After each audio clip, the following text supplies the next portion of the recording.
All right, so as we play and we watch, and you'll see, we want to know, hey, that was a ass game against the Jacksonville Jaguars. I want to know who, what, where, when, why, and how. Was this all on Carson Wentz? Was this on the offensive line? Was this on wide receivers? Yes, just yes. Well, let's watch this nice little uh, play right here. You can see it is a naked as he fakes the handoff to Jonathan Taylor and he rolls out to his right. And you got two players. Now, first off, as he rolls out, bam. All right, so you got three players right in his line of vision. One, that's a no throw. Right here, look at this.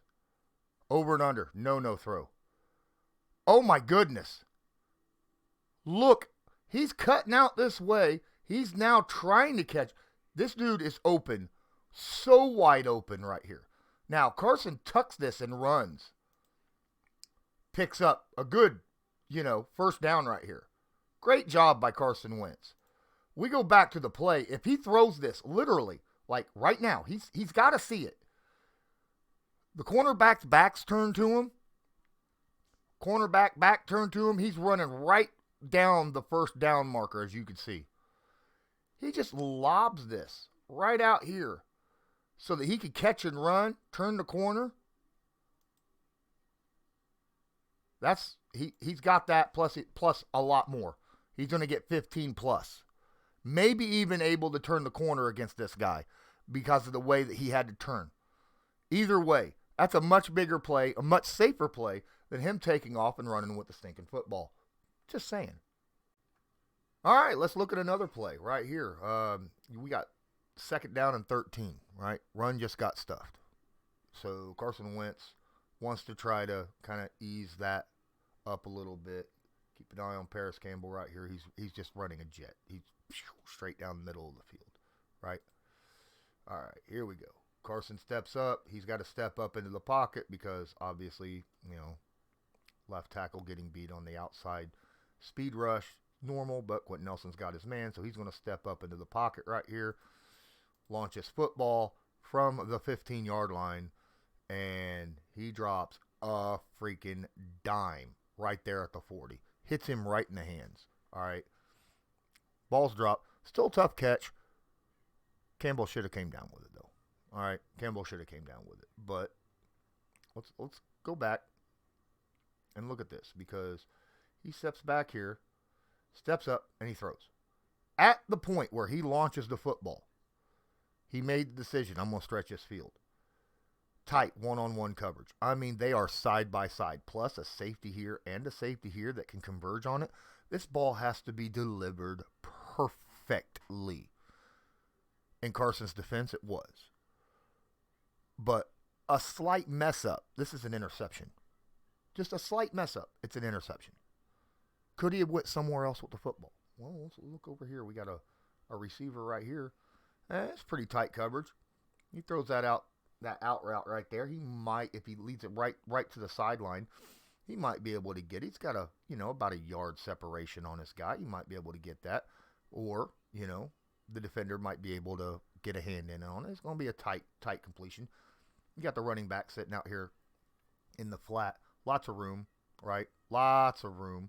You got to remember, heck, first down is all the way over here at the 35-yard line. So if he catches it, he probably gets to about the 30-ish before he's tackled, right? Because you're going to have everybody converging on the running back. So it's a positive. It'll be an 8-yard pickup because it's second and 13, remember, right? Because they were at the 22. You throw it to this guy? No, that's a big fat no. He's getting ready to cut inside. You got a guy over, guy under, guy on the outside. No, he's boxed in. This just to put an X on him. Pretend he's not even on the field because you don't throw that football no matter what. What is this?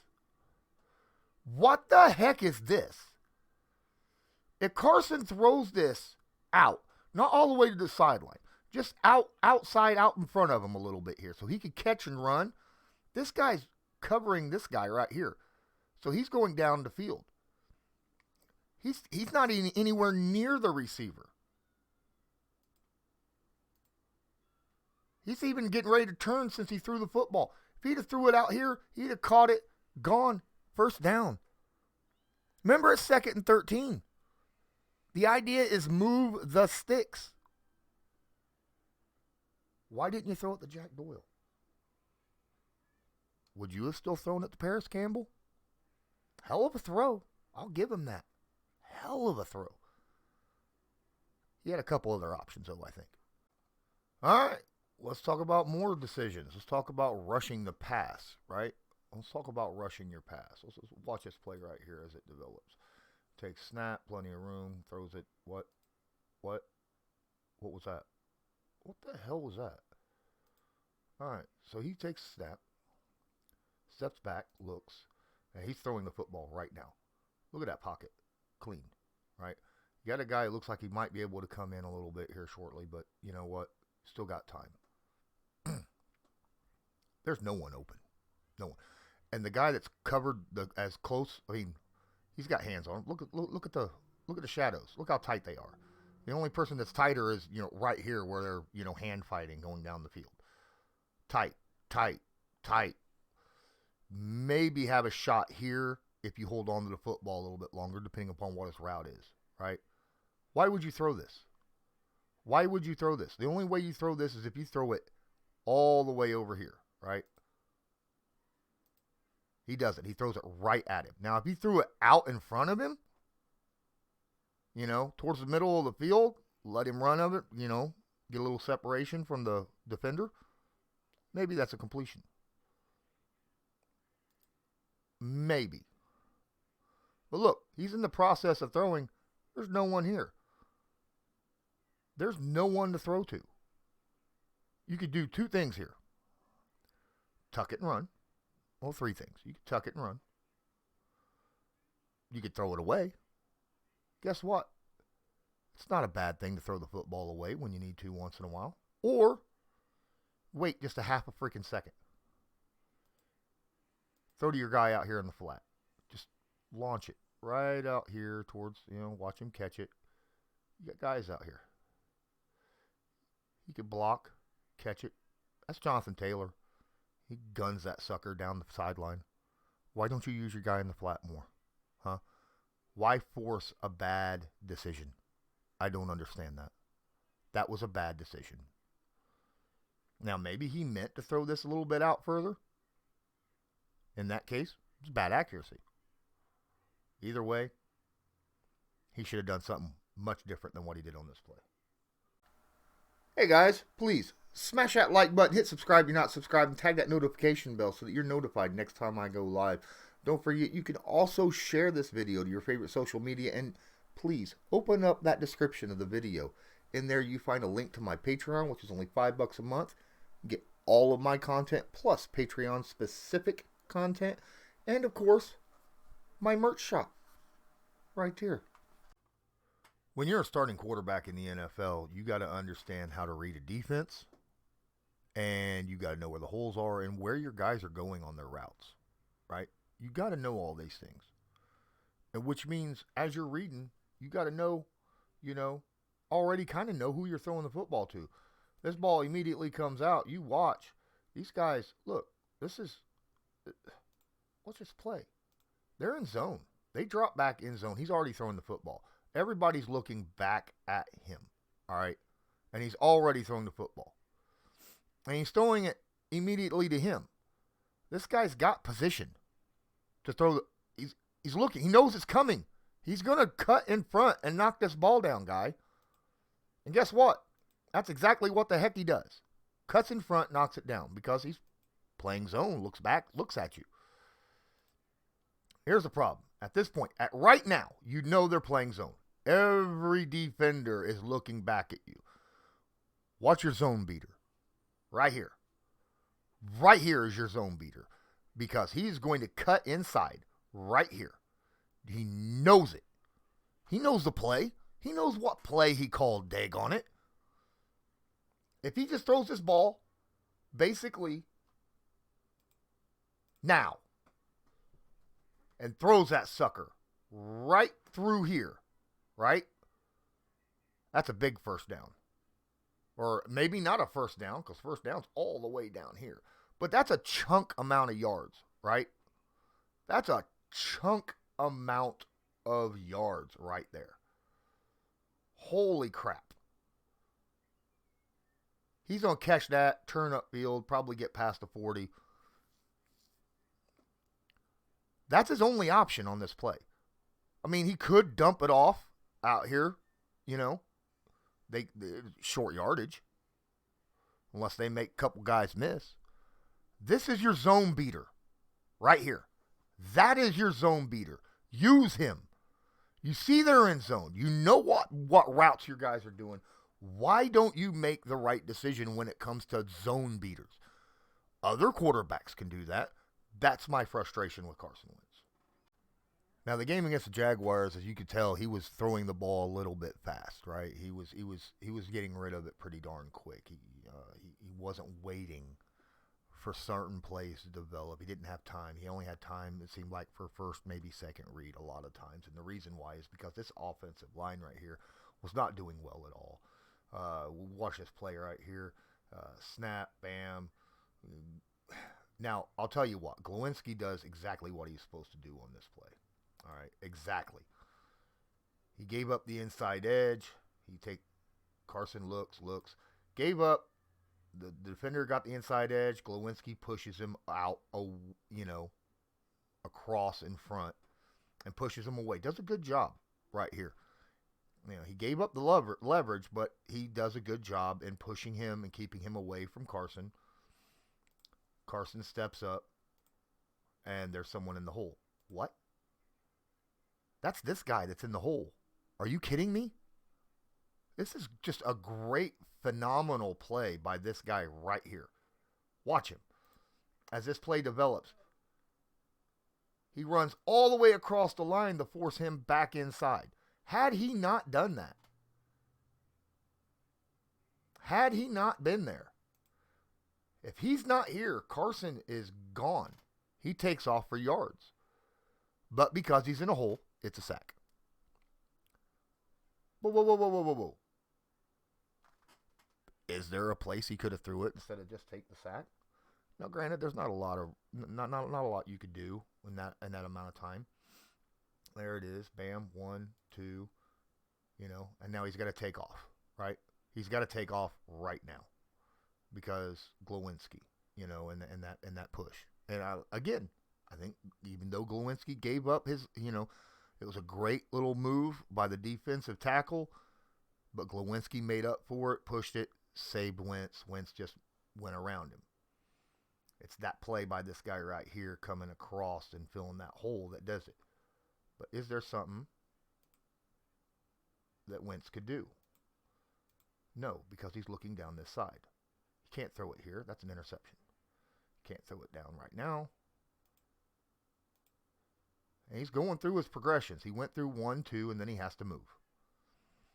If he had time, if he'd just had literally a half a second more, he's got a big play in his pocket to Zach Pascal.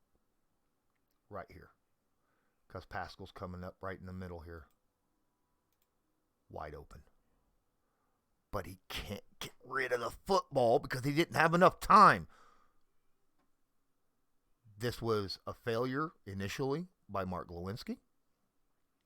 And it was a great play by the defensive tackle and that defensive end on that cut around to fill in that hole. Because had that not happened, oh my, big time play. This channel is proudly sponsored by the Backroom Collection. They do beautiful sports canvas art with football, basketball, baseball, and other sports themes. Special orders are accepted and autograph pieces are available. Many Indianapolis Colts signed pieces will be available beginning in November. Just use your discount code CL10 to purchase the pieces you want to spice up your living area. That's CL10.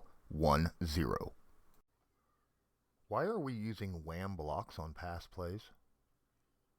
Was it supposed to be a wham block? Was this a broken play here? Let's watch this play actually happen. Pull out here. First off,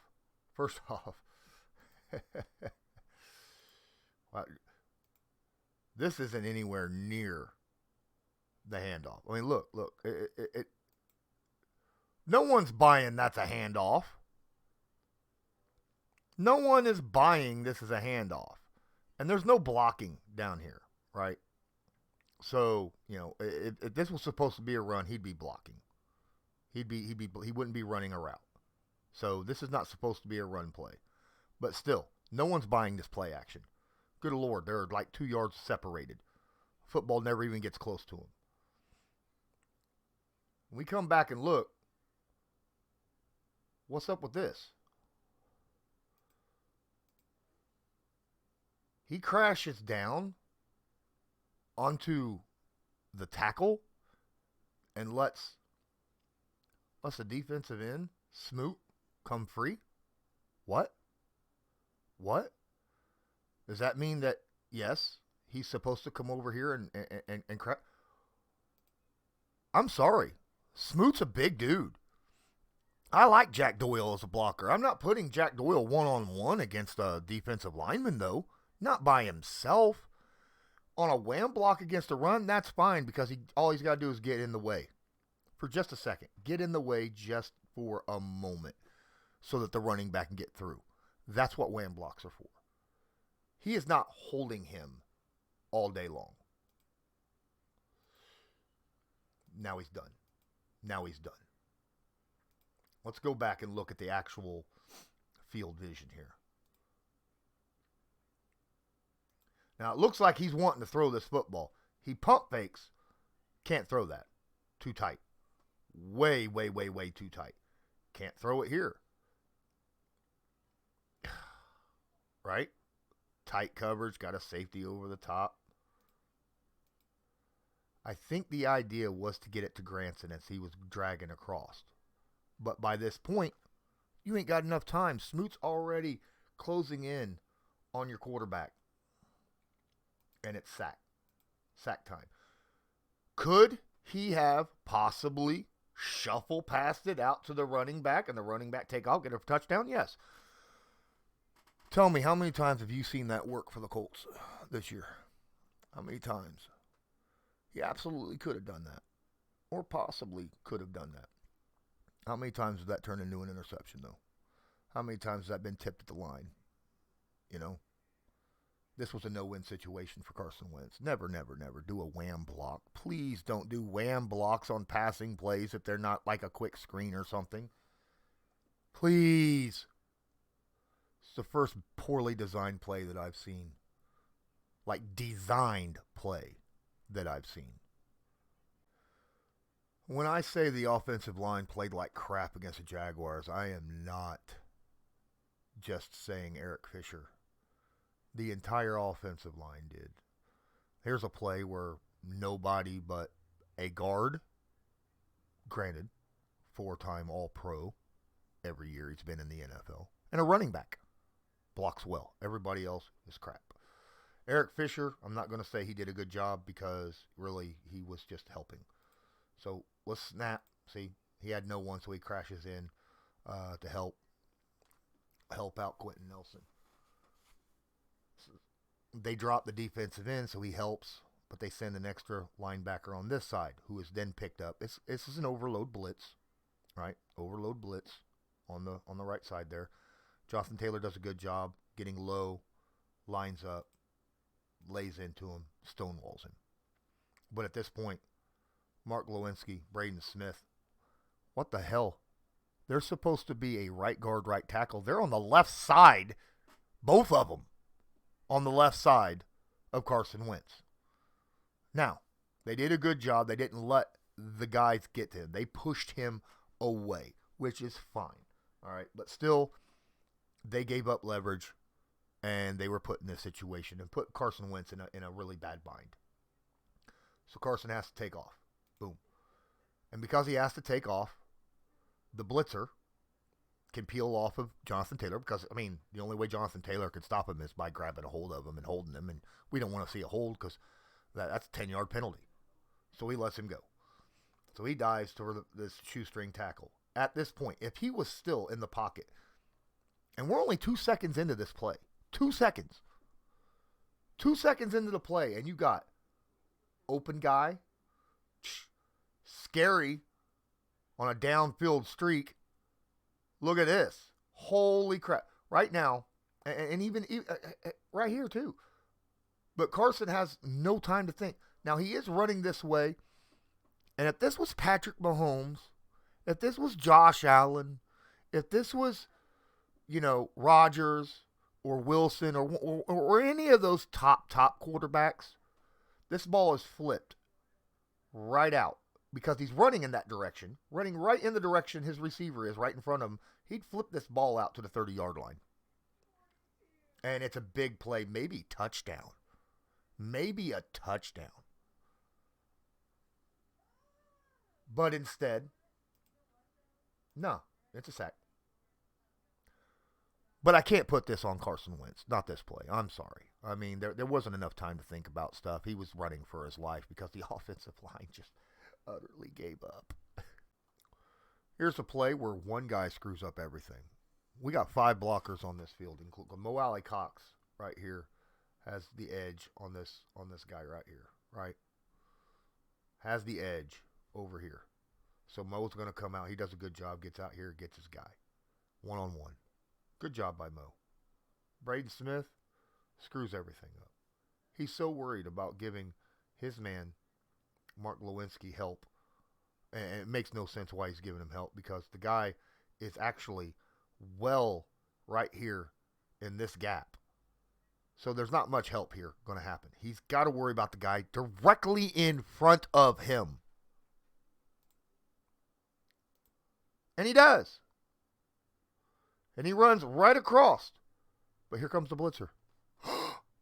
Oh, no. Oh, no. That's not good. That's a heck of a defensive play call right here. Heck of a defensive play call right here. Braden Smith unable to get back quick enough. By the time Carson Wentz finishes that play action and ain't even fully set himself yet, he's got a guy right in his face. Running right into his face. When I said that Mo Alley Cox takes his man, he takes his man. But again, this is the kind of stuff. Really good defensive play calls. Really good plays by the defense. And guys getting beat one-on-one. Carson Wentz didn't have much of a chance in this game. He made his own mistakes. But plays like this shows you he did not have much of a chance in this game. Now, he should have probably had that ball a little bit tighter in, but you got to think about it. He just came out of his, he literally just came out of the play action, and there was a guy in his face, and ended up with a strip sack. Yeah, that's awful. You can drop that one right on Braden Smith. Thank you. Last but not least, let's talk about Eric Fisher. Powerhouse in the run game. He can run block like nobody's business, but he's not any good on the edge against pass rushers. I don't understand why. On this one, he gets blown up on the inside. Blown up. Watch this play right here develop. It's stupid. He gets completely knocked off balance right here. What a push. The defender just shoves him out and then goes inside. Right? Shoves him out. Pushes him completely out of the way. Releases, goes inside. Carson now has Braden Smith's edge rusher coming in. And Eric Fisher's right in his face. There's no one he could go to with this play. No one. He ain't got time. He ain't got time. I don't, look at, again, we've said this before. Well, you got your out route guy. You should have thrown it to Jonathan Taylor. First off, the guy in his face at this point, look where Jonathan Taylor's at. He's running around. He's looking here and here. Remember, this is blindside. By the time he sees him, all he can do is duck. There's no one he could have thrown to before then. No one. This is perfectly covered. He had time to see his first read. That's it. This is a game more on the offensive line than on Carson Wentz, believe it or not. Carson made some questionable decisions, wanting to go to certain players when I think he could have went to different ones at times. But he was rushed to throw the football almost the entire game. The entire game. Of course that's going to make you make questionable decisions when you got to make a decision now. Now. Because your offensive line can't give you 2 seconds to make up a decision. Thanks for watching.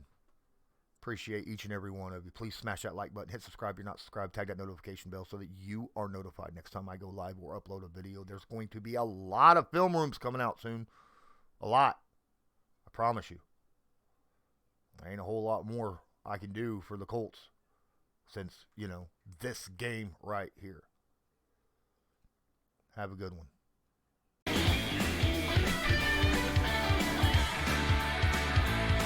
Just because a player's not a household name doesn't mean we can't make him a household name.